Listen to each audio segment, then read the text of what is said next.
గ్రామాల్లో జరిగే అత్యాచారాలు, అక్రమాలు, దౌర్జన్యాలు వీటన్నిటి మీద ప్రత్యక్ష కార్యాచరణ చేసి పోరాటం చేస్తుంది. కొన్ని విజయాలు కూడా సాధిస్తుంది. దోషుల్ని శిక్షించేదానికి చర్యలు తీసుకునేదానికి ప్రభుత్వం మీద ఒత్తిడి చేస్తుంది. అది కేవీపీఎస్ఏ కాదు, వేదిక మీద చాలా మంది పెద్దలు ఉన్నారు, ఇతర సంఘాలని నడుపుతూ నాయకత్వం వహిస్తూ ఉండే సంఘాలు ఉన్నారు. వారు కూడా స్వతంత్రంగాను అందరితో కలిసి అటువంటి ప్రయత్నాలే చేస్తున్నారు. ఇక్కడ హాజరు కాని చాలా మంది పెద్దలు, చాలా మంది కూడా ఛాయశక్తిలో ప్రయత్నం చేస్తున్నారు. ఇప్పుడు మనమందరం ప్రయత్నం చేయడం కాదు, ఇటువంటి పోరాటాలు గతంలో కూడా జరిగినాయి. డాక్టర్ బాబాసాహెబ్ అంబేద్కర్ చాలా పోరాటాలకి ప్రత్యక్ష నాయకత్వం వహించారు. ఈ మధ్యనే మహత్ పోరాటానికి సంబంధించిన ఉత్సవాలు కూడా జరిగినాయి. ఆ చెరువుని కొంత సుందరీకరించి అక్కడ ప్రభుత్వం కూడా కార్యక్రమం నిర్వహించింది ఆ పోరాటానికి చిహ్నంగా. కాబట్టి ఇటువంటి పోరాటాలు చాలా సుదీర్ఘకాలం నుంచి జరుగుతున్న ఇంకా కుల నిర్మూలన మనం సాధ్యం చేసుకోలేకపోయాం. ఇది మనకి ఏది తెలియజేస్తుంది? ఒక్క వైపున పోరాటమే సరిపోదు, దీనికి బహుముఖమైన పోరాటం కావాల్సి ఉంటుందని చెప్పేసి మనకు తెలియజేస్తుంది. ఇప్పుడే చెప్పినట్టు కులం పునాది, కులం యొక్క వేళ్ళు ఒక్క వేరుతో లేదు, చాలా వైపున వ్యాపించి ఉన్నది. ఈరోజు కుల భావాలు ప్రజల యొక్క మనసుల్లో ఎంత లోతుగా పాతుకుపోయినవి ఉన్నాయంటే వాటిని పెకిలించి వేయడం, ఆ భావాల్ని తొలగించి వేయడం అని చెప్పేసి అది ఎంతో కష్టసాధ్యమైందని చెప్పేసి మనకు అర్థమవుతుంది. ఇంతకుముందే స్కైలాబ్ బాబు చెప్పినట్టు మనం అత్యాధునిక కాలంలో ఉన్నాం. అత్యంత విజ్ఞానవంతమైన సమాజం ఉంది, అత్యంత ఎక్కువగా చదువుకున్న సమాజంలో ఉన్నాం. ఇట హైదరాబాద్ లాంటి నగరం అయితే అంతర్జాతీయ నగరాలని చెప్పేసి మనం చెప్పుకుంటున్నాం.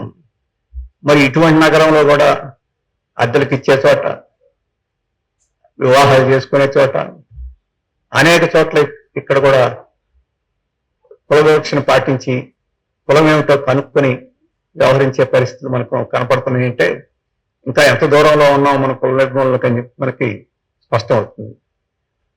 అందుకనే బహుముఖ పోరాటం అంటే చాలా పోరాటాలు మనం తర్వాత చెప్పుకుంటారు.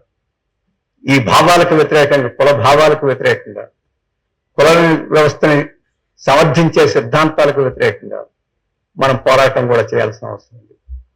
ఆ కుల భావాలకు వ్యతిరేకంగా పోరాటం చేయడంలో ఒక ముఖ్యమైన భాగం ఏంటంటే ఈ సాంస్కృతిక ఉత్సవాలు. ఈ కులాన్ని సమర్థించి, కుల వ్యవస్థను సమర్థించి అది దైవ సృష్టిను, సమాజానికి చాలా ఉపయోగమును, కుల వ్యవస్థ సమాజంలో సామరస్యాన్ని పెంపొందించి సజావుగా స్మూత్ గా సమాజం నడిచిపోయేదానికి అది ఉపయోగపడుద్దను, అటువంటి భావాలు విస్తారంగా సమాజంలో ప్రచారం ఉంది. చాలా మంది నమ్మేవాళ్ళు ఉన్నారు. లేదా కులం పాటించడం జన్మ హక్కు అని చెప్పేసి నమ్మేవాళ్ళు ఉన్నారు. దైవ దత్తం అని చెప్పేసి నమ్మేవాళ్ళు ఉన్నారు. నిజంగానే నమ్మేవాళ్ళు ఉన్నారు. అటువంటి వాళ్ళందరి యొక్క బుర్రలు పాడైపోయినాయి అనుకుంటే ఉపయోగం లేదు. ఆ భావాలు వాళ్ళకి లాభం జరుగుతుంది, లాభకరంగా ఉంటాయి. అందుకనే ఆ భావాలను పట్టుకుని వాళ్ళాడుతుంటారు. అందుకనే ఆ భావాలను వ్యతిరేకంగా పోరాటమే కాదు, ఆ భావాల వల్ల వాళ్ళకి లాభం లేకుండా చేసే పరిస్థితులు బాగా మనం సృష్టించాలి. అది ఒక ముఖ్యమైన రంగం. అందుకని ఈ సాంస్కృతిక ఉద్యమాలు, సాంస్కృతిక పోరాటాలు ఈ భావజాల పోరాటంలో ముఖ్యమైన. మనం ప్రత్యక్ష కార్యాచరణలు ఆచరణలో అదొక రకమైన ఇంకొక పోరాటం, అది కూడా సాగాలి. ఈ రెండు పోరాటాలు కూడా సాగు. మొత్తం ఈ సమాజాన్ని మార్చాల్సిన అవసరం ఉంది. ఎందుకంటే కుల వ్యవస్థ ఈ సమాజంలో ఇంకా ఎందుకు కొనసాగుతుంది? ఈ కుల వ్యవస్థ వలన కొంతమందికి లాభం జరుగుతుంది కాబట్టి ఆ కుల వ్యవస్థని వాళ్ళు నాశనం చేయడానికి సిద్ధం కాదు. అందుకని కుల వ్యవస్థని ఈ సమాజంలో కొనసాగిస్తున్నారు. కుల వ్యవస్థ ఉండడం మూలంగా తక్కువ వేతనానికి కూలీలు దొరుకుతున్నారు. కుల వ్యవస్థ ఉండడం మూలంగా కొన్ని వృత్తులు హీనంగా చూడటం మూలంగా ఆ హీనమైన వృత్తుల్ని చేయడానికి ఎక్కువ ఖర్చు పెట్టకుండా సమాజంలో నడిచిపోతా ఉంది. అందుకని ఆ కుల వ్యవస్థ వారికి లాభకరంగా ఉంది. కుల వ్యవస్థ ఉండడం మూలంగా ప్రజల్ని, కార్మికుల్ని, రైతుల్ని వీళ్ళందరినీ చీలదీసి మొక్కలు చేసి భూస్వాములు, పెట్టుబడిదారులు తమ యొక్క పెత్తనాన్ని సాగించుకునే దానికి అవకాశంగా ఉంది. అందుకని కుల వ్యవస్థ వాళ్ళకి కావాల్సిన అవసరం ఉంది. బ్రిటిష్ వాళ్ళు ఈ దేశంలో కుల వ్యవస్థను ఎందుకని ప్రారంభంలో కొంత సంస్కరణ చేయడానికి ప్రయత్నం చేసి 1957 తర్వాత ఈ కుల వ్యవస్థను వారు కొనసాగించడానికి కూరుకున్నారు. ఈ కుల వ్యవస్థ ఉంటే ప్రజలు ఐక్యం కాకుండా ఉంటే బ్రిటిష్ పరిపాలన శాశ్వతంగా సాగించుకుంటున్నారు. అందుకని కుల వ్యవస్థ కొనసాగించింది. ఇస్లాంలో కుల వ్యవస్థ లేదు, కానీ ఈ దేశానికి ఇస్లాం పాలకులు వచ్చారు. బాబర్ దగ్గర నుంచి, అక్బర్ దగ్గర నుంచి, ఔరంగజేబ్ దగ్గర నుంచి, అంతకుముందు ఇంకా చాలా మంది లోడీలు ఇటువంటి వాళ్ళందరూ వచ్చారు. మరి ఇస్లాంలో కుల వ్యవస్థ లేకపోయినా వారి పాలనలో ఇంకా కుల వ్యవస్థ ఎందుకు కొనసాగింది? వారి ముస్లిం మత రాజులైనా కానీ వారికి కూడా కుల వ్యవస్థ చాలా లాభకరంగా ఉపయోగపడింది. దొరలకి వాళ్ళకి ఎదురు తిరగకుండా నిమ్మకునాలు దాసోహం అంటూ కాలు మొక్క బాంచినట్టు లొంగిపోవడం వలన ఆ దొరలు భూస్వాములందరూ వీరందరికీ కప్పాలు కట్టి ఆ రకంగా ఉపయోగపడ్డారు. అందుకని మతాలు మారినా కుల వ్యవస్థను మారలేదు, పరిపాలకులు మారినా కుల వ్యవస్థలు మారలేదు. స్వాతంత్రం వచ్చిన తర్వాత చాలా పార్టీలు అధికారానికి వచ్చి పోయి ఉన్న కుల వ్యవస్థ మారలేదు. ఎందుకంటే ఈ సమాజంలో కొన్ని తరగతులకి కుల వ్యవస్థ ఉండడం అనేది చాలా లాభకరంగా ఉంది, చాలా ఆనందదాయకంగా ఉంటుంది. ఎవరు నీకు దాసోహం అంటారు? స్వచ్ఛందంగా వచ్చి నీకు నమస్కారం చేసి నీ ఎదర తల వంచుకొని చేతులు కట్టుకొని వంగి వంగి నమస్కారాలు చేస్తూ బతికేవాళ్ళు ఏ మనిషి సిద్ధమవుతారు? ఈ కుల వ్యవస్థ ఉంటే ఆ కుల వ్యవస్థ అటువంటి పద్ధతిలో మనుషులు వ్యవహరించేట్టుగా ఒత్తిడి చేస్తాయి. అందుకనే అధికారం కావాలనుకున్న వాళ్ళు, పదవిలో కావాలనుకున్న వాళ్ళు, దోపిడీ జరగాలనుకునే వాళ్ళు, సంపద పనిచేయకుండా సంపదని కొల్లగట్టుకోవాలనుకున్న వాళ్ళందరికీ ఈ కుల వ్యవస్థ ఉపయోగం. అందుకనే ఆ కుల వ్యవస్థ ఇంతకాలం కొనసాగుతుంది. ఆ కుల వ్యవస్థని మనం బయట నుంచి బద్దలు కొట్టకపోతే ఎంతకాలమైనా కొనసాగుతుంది. దానంతటా అది పోయేది కాదు. అది మనం అందరం నాశనం చేస్తే పోవాల్సిందే కుల వ్యవస్థ. అటువంటి బలం కలిగిన కుల వ్యవస్థని ఏదో ఒక పద్ధతిలో మనం పోరాడితే సరిపోదు. అందుకని ఆ భావజాలాన్ని మనం బద్దలు కొట్టాలి. బాబాసాహెబ్ అంబేద్కర్ ఆ ప్రయత్నం చేశాడు, కానీ ఆయన చేసిన ప్రయత్నం కూడా చాలా. ఆయన ఎన్నో పుస్తకాలు రాశాడు. ఆ పుస్తకాలన్నింటిలో చీల్చి చెండాడాడు కుల వ్యవస్థని. కుల వ్యవస్థకి పునాదిగా ఉన్న భావాలన్నింటినీ ఏకిపారేశాడు. అంత ప్రభావవంతమైన సాహిత్యాన్ని వాటిన్నిటిని సృష్టించారు. కానీ అది కూడా చాలడం లేదు, అంతకన్నా మించి మనం చేయాల్సిన అవసరం ఉంది. ఈ పుస్తకాలతో సరిపోయట్లేదు. అందుకని ఏ రంగంలోనైనా మనం ఆ పోరాటం కొనసాగించాలి. ఆ పోరాటంలో సాంస్కృతిక రంగం ఒక ముఖ్యమైనది. ఇప్పుడు సినిమాలు ఉన్నాయి. ఏ సినిమాల్లో కుల వ్యవస్థ గురించి ఎవరైనా మాట్లాడుతున్నారా? ఏ సినిమాలను చూపిస్తున్నారా?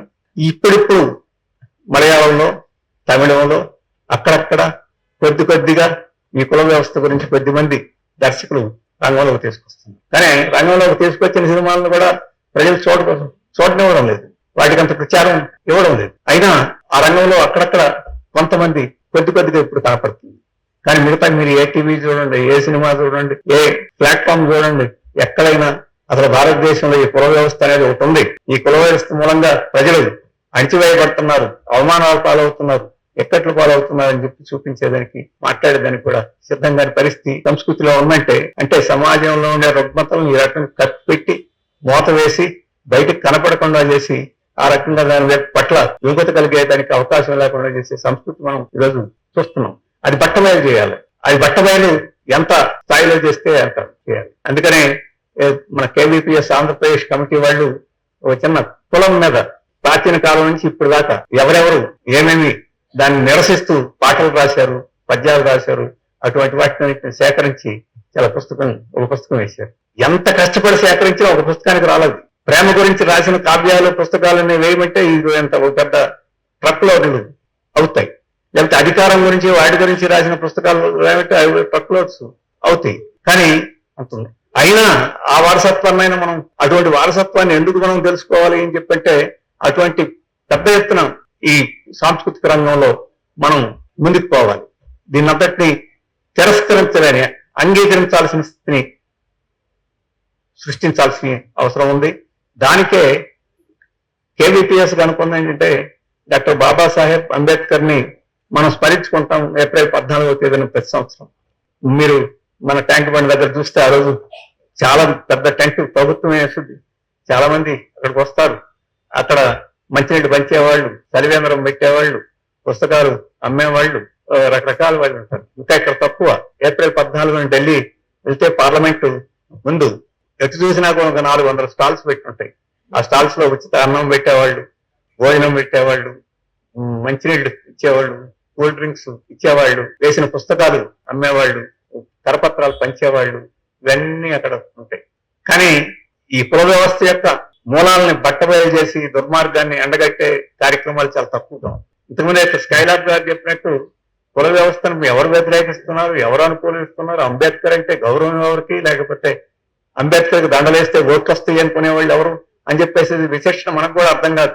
అంబేద్కర్ మునిగిపోయే దండలు కనపడతాయి అక్కడ. ఆ దండలు తీసేసి అంబేద్కర్ ఎక్కడ ఉన్నాడో ఎత్తుక్కోవాల్సినంత పరిస్థితి ఉంటుంది ఆ రోజు. కానీ అంబేద్కర్ ఆశయం ఏమిటి లేదు. అంబేద్కర్ ఏం చెప్పాడండి, కుల నిర్మూలనకి ఎలా మార్గం అని చెప్పేసేది దాని గురించి కొద్దిమంది మాట్లాడతారు. ఆ రోజు వక్తలు కూడా మంచి వక్తలు కూడా ఉంటారు, కొద్దిమంది మాటలు సరిపోయే పరిస్థితి. అందుకనే కేబిపిఎస్ భావించింది ఏంటంటే ఆ రోజుని అంబేద్కర్ ని దండలు వేసి ఆ రకంగా మొక్కుబడిగా ఆ రోజు పండగ రోజు దేవుడికి కొబ్బరికాయ కొట్టి ఆయనకి చూపించి మనం తినేసినట్టు అంబేద్కర్ ఆ రకంగా చేయకూడదు. అంబేద్కర్ ఆ రకంగా కోరుకోలేదు. ఆ రోజున ఏమైనా మనం జ్ఞాపకం పెట్టుకోవాలంటే ఆ రోజు మనం కుల వ్యవస్థ మీద పోరాడే కార్యక్రమం చేయాలి. అది సాంస్కృతిక కార్యక్రమం, ప్రత్యక్ష కార్యక్రమం, ఏదో ఒకటి చేయాలి.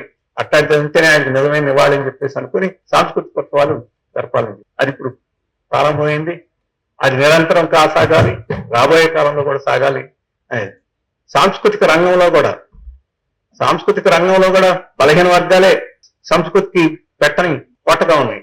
ఈరోజు ఎవరు జానపద పాటలు ఎవరు సృష్టించారు? వాయిద్యాలని ఎవరు సృష్టించారు? ఎవరు పాటలు సృష్టించారు? చదువు సంఖ్యలు లేని అనేక మంది పామర్లే అటన్నిటిని సృష్టించారు. అవన్నీ ఇప్పుడు ఎవరికి డబ్బులు చేస్తున్నాయి? ఇప్పుడు ఏ సినిమాలు చూసినా కానీ 2, 3 పాతకాలపు జానపద పాటలు తీసుకొచ్చి వాటిని పాడి వాటిని డబ్బులు చేసుకొని సినిమాలు కోట్లు గడిస్తున్నారు. ఆ పాటలు ఎందుకు వచ్చినాయో, ఎవరు సృష్టించారో వాళ్ళ కోసం ఆ ఆటలు ఈరోజు ఉపయోగపడే పరిస్థితి. వాటిని తీసుకొచ్చి ఆ జనానికే ఉపయోగపడాలి, ఆ జన విముక్తికే వాటన్నిటిని వాడాలని చెప్పేసి కొంత జరిగింది.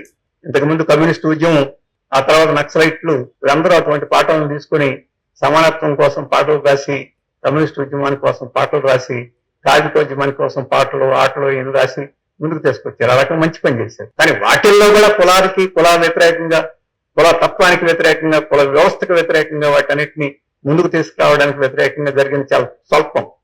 మొత్తంలో భాగంగా ఎక్కడో అడపా జరిగినవి తప్ప ఒక పద్ధతిగా దానికి వ్యతిరేకంగా జరగల. ఇప్పుడు ఆ లోతుని పోర్చాల్సిన అవసరం ఉన్నది.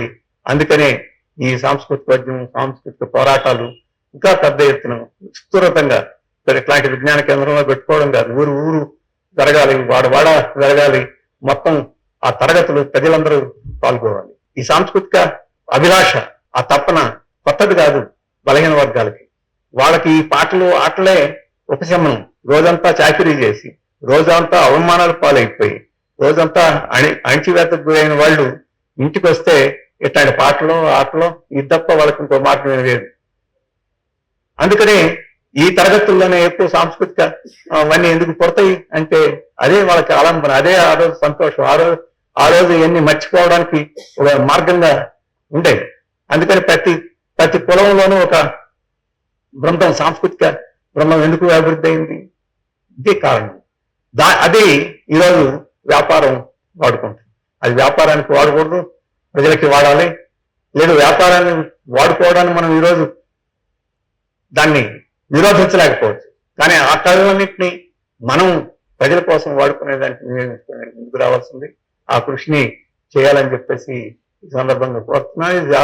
ఈ అనుభవం తెలంగాణ, ఆంధ్రలో మొదలైంది. ఈ అనుభవాన్ని దేశవ్యాప్తంగా విస్తరించాలని చెప్పేసి కూడా అనుకుంటున్నాం. ఆ రకంగా సాంస్కృతిక కార్యక్రమాన్ని మనం ముందుకు తీసుకెళ్ళాలి. దురదృష్టం ఏంటంటే మనం వెనకబడి ఉన్నాం. మన శత్రువులు ఈ మన సంస్కృతిని, ప్రజల సంస్కృతిని స్వాధీనం చేసుకుని వాళ్ళ దుర్మార్గాలకి, ఏ కుల వ్యవస్థకైతే వ్యతిరేకంగా ప్రజల సంస్కృతి ముందుకు వచ్చి జానపదం ముందుకు వచ్చిందో వాటిని వినియోగించి ఆ కుల వ్యవస్థను సమర్థించే శక్తులు ఆ కుల వ్యవస్థను సమర్థించడానికి వాడుకుంటున్నారు ఈరోజు. ఇంతకుముందే స్కైలాబ్ చెప్పాడు, ఇంట్లో కులం, ఇంటి బయట హిందువులు అని చెప్పేసి అంటున్నాడు. మనం చెప్పేది నువ్వు హిందువుగా ఉండదలుచుకుంటే ఇంట్లో ఉండు, బయట మాత్రం కులం ఉండకూడదు, హిందూ క్రిస్టియన్ ఇవన్నీ ఉండకూడదు, ఇక్కడ ఉంటే మనుషులుగా ఉండాలని చెప్పేసి మనం చెప్తాం. అందుకని బయటకు వస్తే నువ్వు మనుషులుగా ఉండు, కులమా మతం అని చెప్పి ఇంట్లో చూసుకో, అక్కడ కూడా చూసుకోకపోతే అది ఇంకా సంతోషం అని చెప్పేసి మనం అంటున్నాం. ఈ భావాన్ని మనం చెప్పాలంటే మనం చెప్పడం లేదు, వాళ్ళు వచ్చి వాళ్ళ భావాల్ని చెప్తున్నారు. దీనికోసం వాళ్ళు గుడులను వాడుకుంటున్నారు, చర్చిలను వాడుకుంటున్నారు, మసీదులను వాడుకుంటున్నారు, రోడ్లు వాడుకుంటున్నారు, ప్రదర్శనలు వాడుకుంటున్నారు. హనుమాన్ జయంతి వస్తే అక్కడ నుంచి ఇక్కడ దాకా ప్రదర్శన చేస్తారు.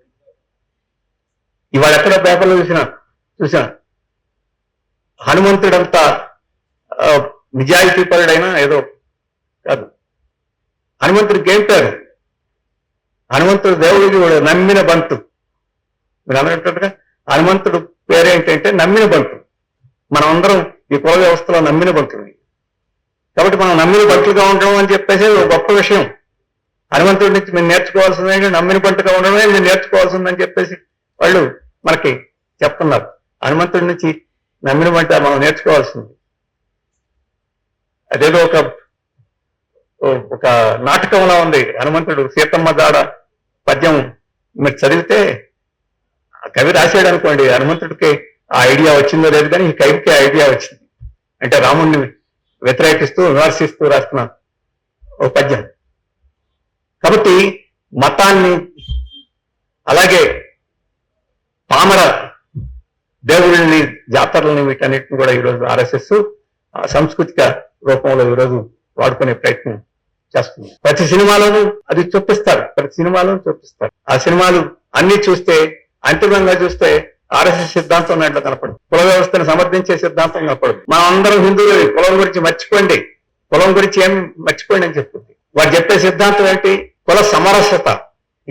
హిందీ మాట అది, సమరసత అంటే కాస్ట్ హార్మోనీ. కులాలు సామరస్యంగా ఉండాలి తప్ప కుల నిర్మూలన ఉండకూడదు. సామరస్యంగా ఉండాలంటే ఏముండాలి? సామరస్యంగా ఉండాలంటే కులాలు సమానంగా లేకుండా సామరస్యంగా ఉంటుందా? కులాలన్నీ సమానం అయిపోయినప్పుడు కులం అవసరం ఏంటి? కులాలన్నీ సమానంగా అయిపోయినప్పుడు కులం అవసరమే లేదు. కులాలు అసమానంగా ఉన్నాయి కాబట్టి కుల వ్యవస్థ అవసరం వాళ్ళకి వచ్చింది. అందుకని కుల సమరసత అనేది ఒక పెద్ద బోగస్ మాట, మోసపూరితమైన మాట. కుల వ్యవస్థను రక్షించడం కోసం కుల వ్యవస్థనే ఉంది. ఇప్పటి వరకు మనం చాలాసార్లు సాధించాం, కుల సమరసత ఉండాలి, కుల సామరస్యం ఉండాలి. మరి కుల సామరస్యాన్ని మన ధర్మశాస్త్రం చెప్పలేదు కదా. మరి మన ధర్మశాస్త్రాన్ని మీరు ఖండిస్తావా? అంబేద్కర్ మనమందరం మన ధర్మశాస్త్రాన్ని దహనం చేసిన సందర్భాలు కూడా ఉన్నాయి. నువ్వు మన ధర్మశాస్త్రాన్ని ఖండించకుండా, దాంట్లో సిద్ధాంతాలను వ్యతిరేకించకుండా కుల సమరసత, కుల సామరస్యం, కుల సమానాలని చెప్పంటే అర్థం లేదు. అందుకనే మనం ఈ భావాలన్నిటి మీద, ఈ సాంస్కృతిక దాడి మీద, వీటన్నిటి మీద మనం పోరాడాల్సిన అవసరం ఉంది. దురదృష్టం ఏంటంటే మన రాజ్యాంగం కూడా కుల నిర్మూలన గురించి మాట్లాడలేదు. ఆ రోజు అంబేద్కర్ కాన్స్టిట్యూయెంట్ అసెంబ్లీలో కుల నిర్మూలన కావాలని చెప్పేసి మాట్లాడారు. ఆయనతో పాటు కొంతమంది మాట్లాడారు. ప్రస్తుతం భారతదేశంలో కుల నిర్మూలన సాధ్యం కాదు. అందుకని ఈ భారత రాజ్యాంగం ముందు కులం, మతం, లింగం భేదంతో తేడా లేకుండా సమానులు అని చెప్పేసి మాత్రమే రాశారు తప్ప ఈ కుల నిర్మూలన పోవాలని రాయాలి. అస్పృశ్యత పోవాలని రాశారు, నిర్మూలన చేయాలని తప్ప, అస్పృశ్యత నిర్మూలన చేయాలని చెప్తారు తప్ప కులం వ్యవస్థ నిర్మూలన చేయాలని చెప్పలే. అంబేద్కర్ మాట నెగ్గలేదు. అక్కడ కాన్స్టిట్యూయెంట్ అసెంబ్లీలో అంబేద్కర్ ఒకటే కదా, చాలా మంది ఉన్నారు. ఆ రోజుకి ఆ రాజ్యాంగంలో పొందుపరిచిన విషయాలు చాలా గొప్ప విషయాలు అని చెప్పి అనుకుని ముందుకి పోవాల్సిన పరిస్థితి వచ్చింది. కానీ కుల నిర్మూలన లేకపోతే కుల మానవ సమానత్వం వచ్చే సమస్య లేదు, వ్యవస్థ సోషలిస్ట్ వ్యవస్థలోకి పోయే సమస్య లేదు. అందుకనే దాని మీద అన్ని రకాలైన పోరాటాలు మనం చేయాల్సిన అవసరం ఉందని చెప్పేసి మనం గుర్తెరిగి, దానికి సాంస్కృతిక రంగంలో పోరాటం, సాంస్కృతిక ఉత్సవాలని, ప్రజల సంస్కృతిని ప్రజల్లోకి తీసుకెళ్ళడం, కుల నిర్మూలన అనేది సాంస్కృతిక ఉద్యమంలో భాగంగా చేయడం అని చెప్పేసి ఒక ముఖ్యమైన కర్తవ్యంగా మనం భావించాలి. ఆ రకంగా భావించే కేవీపీఎస్ ఈరోజు కృషి చేస్తుంది. ఆ భావాలతోటి ఏకీభావం పొందిన మిత్రులు, పెద్దలు వారు కూడా కార్యక్రమంలో పాల్గొంటున్నారంటే అది ఎంతో సంతోషం. వారందరికీ కూడా ఈ సందర్భంలో ధన్యవాదాలు. భవిష్యత్తులో ఇటువంటి సహకారం ఇంకా ఉమ్మడిగా, ఇంకా బలంగా మనం ముందుకు పోతే కుల నిర్మూలన ఉద్యమంలో, ఆ మార్గంలో, ఆ ప్రస్థానంలో మరొక అడుగు ముందుకు వేసేదానికి అవకాశం మనకి దక్కుతుందని చెప్పేసి